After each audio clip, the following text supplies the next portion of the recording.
মজার একটি লেসন নিয়ে তোমাদের সামনে হাজির হয়েছি আমি শাকির স্যার। সকলকে স্বাগত জানাচ্ছি আজকের ক্লাসটিতে।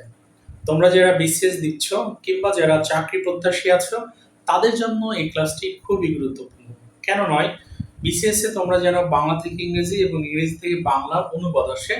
সো আমরা কিভাবে অনুবাদে এক্সপার্ট হতে পারি এবং কিভাবে অনুবাদ করব খুব সহজেই আজকে আমরা সেটি শিখব। So let's begin the video and here is written let's learn translations and একটা এক্সাম্পল দেয়া আছে আমি জানি না কিভাবে খেতে হবে। সো আজকে আমাদের আলোচনার বিষয় হচ্ছে হাউ টু দিয়ে এই হাউ টু দিয়ে আমরা ট্রান্সলেট করা শিখব। ওকে, আমরা আসি, তারপরে আমরা ইজিলি ধরতে পারবো।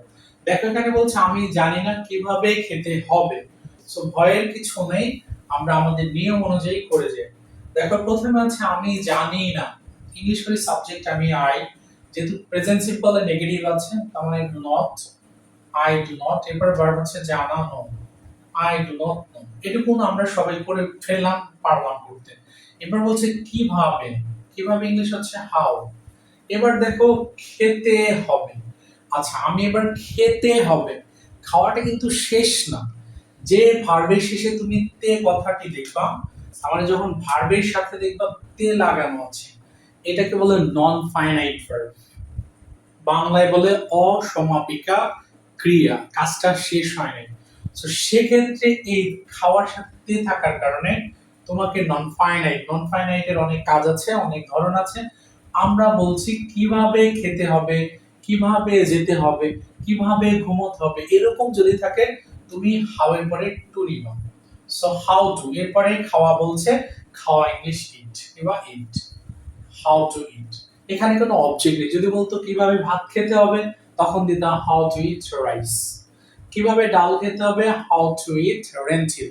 তার মানে যখন কিভাবে কথাটি থাকবে সেক্ষেত্রে তুমি হাউ টু নিয়ে ইংলিশ করবে।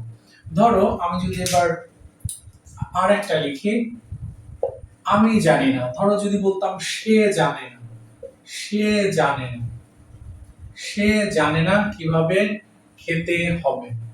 ঠিক আছে, সেম কেস। তোমার কি কাজ, সে জানে না, হি বা শি, হি যেহেতু প্রেজেন্ট সিম্পল, সিঙ্গুলার সাবজেক্টে সিঙ্গুলার ভার্ব ডাজ নট।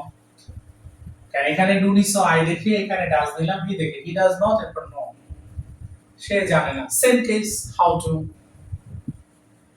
এরপরে ইট, সে খেতে জানে না। ঠিক আছে, আবার যদি বলতাম তারা জানে না কিভাবে খেতে হবে, they do not know how to eat. So তুমি এইভাবে এবার করতে থাকবা।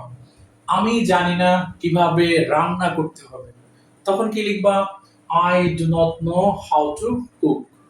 আমি জানি না কিভাবে নাচতে হবে, কি লিখবা, I do not know how to dance. আমি জানি না কিভাবে গাইতে হবে, I do not know how two Singh. আমি জানি না কিভাবে লিখতে হবে, I do not know how two right. আমি জানি না কিভাবে পড়তে হবে, I do not know how to read. তার মানে তোমার কাজ হচ্ছে, তোমাকে আমি দুটো এক্সাম্পল দেখিয়ে দিলাম, তুমি এবার অগণিত মুখে চেষ্টা করো বলার জন্য। আমি জানি না কিভাবে দরজা বন্ধ করতে হবে, I do not know how two close the door. আমি জানি না কিভাবে ঘুমোতে হবে, I do not know how to sleep. So তোমার কাজ হচ্ছে এই আমি জানি না, সে জানে না, তারা জানে না, এটা দিয়ে তুমি অসংখ্য বাক্য তৈরি করো। সো আজকে তোমার কাজ হচ্ছে হাউ টু দিয়ে সেন্টেন্স তৈরি করা, এবং আমরা আজকে ট্রান্সলেশন শিখলাম হাউ টু দিয়ে। ঠিক আছে, so this will do for the day. Until then আল্লাহ হাফেজ।